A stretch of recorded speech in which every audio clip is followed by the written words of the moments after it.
আমরা জানি শাহবাগে একটা অবরোধ চলছে আওয়ামী লীগ নিষিদ্ধের দাবিতে। কেউ কেউ এটাকে শাহবাগ 2 বলছেন বা কেউ কেউ গণজাগরণ মঞ্চ 2 বলছেন। কারণ যে ধরনের বক্তব্য এখানে আসছে সেটা টোনটা খানিকটা আগের গণজাগরণ মঞ্চ বা আগের শাহবাগ 1 এর সাথে মিল দেখা যাচ্ছে। যাই হোক, এখানে জামায়াতে ইসলামী বা তাদের ছাত্র সংগঠন ছাত্র শিবির যা যা করছেন সেটা নিয়ে বেশ আলাপ চলছে এবং আমি ব্যক্তিগতভাবে মনে করি ভদ্রতা রেখে বলতে গেলে তাদের দ্বিচারিতা দেখছে আওয়ামী লীগের সাথে, আওয়ামী লীগের প্রশ্নে। আর এটাকে সহজ সরল ভাষায়, দ্বিচারিতাকে কথ্য ভাষায় সহজে আমরা কি বলি আপনারা নিশ্চয়ই বুঝতে পারেন।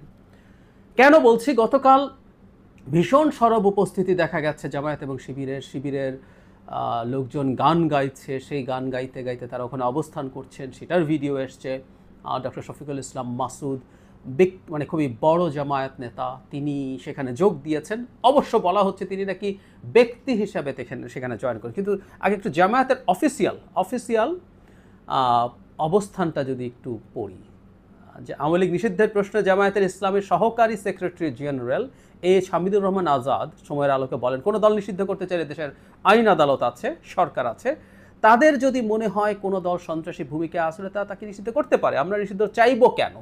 জামাত চাইছে না, জনগণ চাইতে পারে। আমি মনে করি আওয়ামী লীগ ইতিমধ্যে জনগণের কাছে নিষিদ্ধ হয়ে গেছে। এক প্রশ্নের জবাবে তিনি বলেন, আওয়ামী লীগ নিষিদ্ধের আন্দোলন জামায়াতের কোনো নেতা যেতে পারেন, কিন্তু তা ব্যক্তিগত পর্যায়ে, সেটা নৈতিক অবস্থান থেকে ঠিক আছে। দলগতভাবে আমরা কখনো নিষিদ্ধের আন্দোলন করিনি। আমরা আওয়ামী লীগের বিচার চাই, তারা যে গণহত্যা চালিয়েছে তা জাতিসংঘ স্পষ্ট ঘোষণা দিয়েছে, জামায়াতের আন্তর্জাতিক মানে বিচার চাই, ইত্যাদি ইত্যাদি। সুতরাং অফিসিয়ালি আওয়ামী লীগের নিষিদ্ধ করার কোনো আন্দোলন তারা করছেন না। জনাব মাসুদ যে ওখানে গেছেন সেই ব্যাপারে সেটা তার ব্যক্তিগত বলছেন। সময়ের আলো এই পত্রিকাটা একটা খুবই চমৎকার রিপোর্ট করেছে, আমি বলবো। জামায়াতকে আওয়ামী লীগ নিষিদ্ধ চায়, জবাবে খুদে বার্তা পাঠিয়ে জামায়াতের শফিকুল ইসলাম মাসুদ জানান হাঁ চায়। তারপর তাকে জিজ্ঞেস করা হচ্ছে তিনি ব্যক্তিগতভাবে না দলের পক্ষ হয়ে আন্দোলনে একাত্মতা পোষণ করেছেন। এই প্রশ্নের জবাব দেননি মাসুদ। জনাব মাসুদের তো জবাব দেওয়া উচিত ছিল যে তিনি ব্যক্তিগতভাবে, তার নেতা যেভাবে বলছেন। তার মানে আমরা এভাবে যদি খেয়াল করি, সেটা হচ্ছে জামায়াত দুদিকেই আছে। আওয়ামী লীগ নিষিদ্ধ করবার আন্দোলনে অফিসিয়ালি নাই, আবার একটা দল পাঠিয়ে দিয়ে সেখানে জনসমর্থনও দিচ্ছে। আমরা খুব চোখ বন্ধ করে নিশ্চিত হতে পারি এনসিপির হাসনাত আবদুল্লাহ এটা ডাক দিয়েছেন, আবার কেউ কেউ এর মধ্যে একটু নাটকের চেষ্টা আছে, যে হাসনাত আবদুল্লাহরা বলছেন এটা এনসিপির ব্যাপার না। মানে আমরা একটু খেয়াল করি তো, জনাব রুহুল কবির রিজভী একটা সমাবেশের ডাক দিলেন, সবাইকে আসতে বললেন, এবং আমরা বলবো এটা বিএনপির না, এটা জনাব রুহুল কবির রিজভীর নিজস্ব বা প্রাইভেট অ্যাডভেঞ্চার। আম সরি, যাই হোক তারা ডাক দিয়েছিলেন। কিন্তু এনসিপির জনসমর্থন সম্পর্কে আমাদের ধারণা হয়ে গেছে, অনেকগুলো ঘটনায় দেখেছি আদতে তাদের সাথে কারা আছে।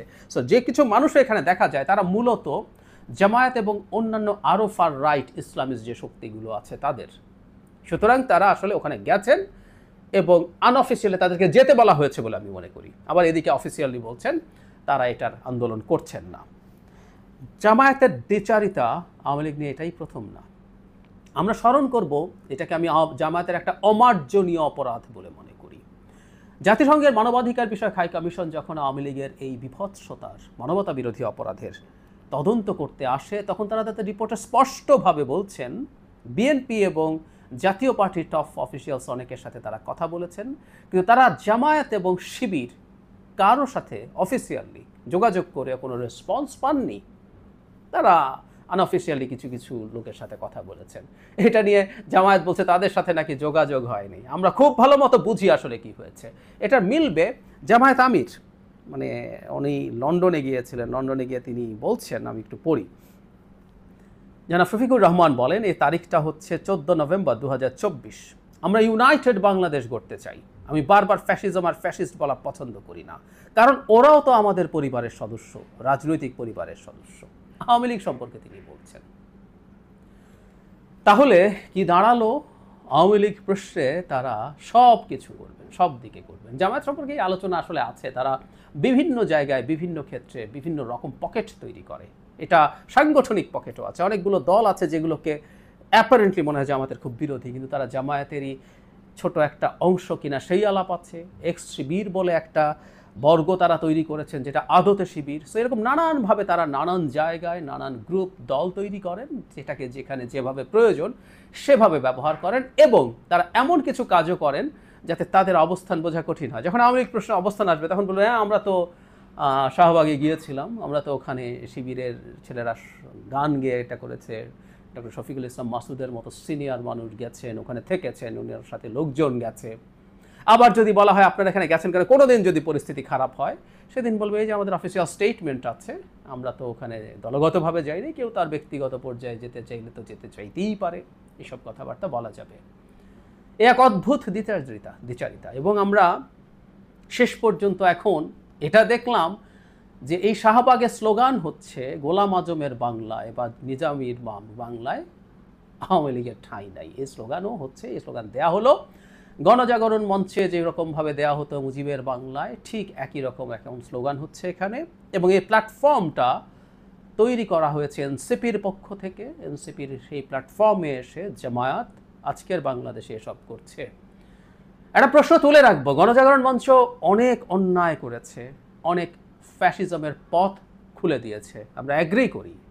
কিন্তু জামায়াতের যে ইস্যু নিয়ে প্রাথমিকভাবে বিচারের আলাপ হয়েছিল ওটা মিথ্যে ছিল না, ওটা ফালতু ছিল না। বিচারটা ভালো হয় নাই, বিচারটা অন্যায় হয়েছে, অবিচার হয়েছে মানি। কিন্তু জামায়াতের বিরুদ্ধে অভিযোগগুলোর বিচার তো হওয়ার কথা ছিল। তারা এখন আওয়ামী লীগের নিষিদ্ধতার কথা বলছে জোর গলায়, যাদের বিরুদ্ধে আলোচনা মানে বিচার হওয়া তো দূরেই থাকুক, আলোচনাও এখন আর হচ্ছে না।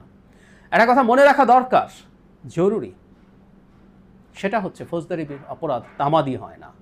এখনও জামায়াতের আমির ৭১ তাদের অবস্থান ভুল ছিল কিনা সেটা নিশ্চিত নন। বহুবার এভাবে বলেছে, বহু ফৌজদারি অপরাধের সাথে তাদের ইনভলভমেন্টের আলোচনা আছে, অনেক ক্ষেত্রে প্রমাণও আছে। আমি সব সরিয়ে রেখে বলছি, নৈতিকভাবে পাকিস্তান মিলিটারি যেভাবে যে বিভৎসতা চালিয়ে পাকিস্তানকে একত্র রাখতে চেয়েছিল, নৈতিকভাবে তার সমর্থন করাটাও ভয়ঙ্কর অন্যায়। অথচ তিনি বলছেন তারা যদি ভুল করে থাকেন এবং সেটা যদি সন্দেহাতীতভাবে প্রমাণিত হয় তাহলে ক্ষমা চাইবেন। ৫৩-৫৪ বছর পরও তারা নিশ্চিত নন তাদের ওই তথাকথিত নৈতিক অবস্থান, মানবাধিকার লঙ্ঘন এবং গণহত্যার পক্ষে নৈতিক অবস্থান তারা নিয়েছিলেন, যে ঠিক আছে তুমি এইভাবে মেরে কেটে পিটিয়ে রেপ করে দুই পাকিস্তানকে একত্র রাখো, সেটাকে তারা সমর্থন করেছিলেন। এটাও যে কত বড় অন্যায়, ভুল না অন্যায়, এটা বোঝারও বোধ নাই। তারা এসছেন এখন আওয়ামী লীগ নিষিদ্ধ চাইতে। অনেকের মুখে মানালেও জামায়াতের মুখে সম্ভবত এত জোর গলায় এই দাবি মানায় না। আর তার উপরে এখন তাদের চিরায়ত দ্বিচারিতার কথ্য শব্দটা আশা করি আবার আপনারা মনে করবেন যতবার আমি এই শব্দটা বললাম।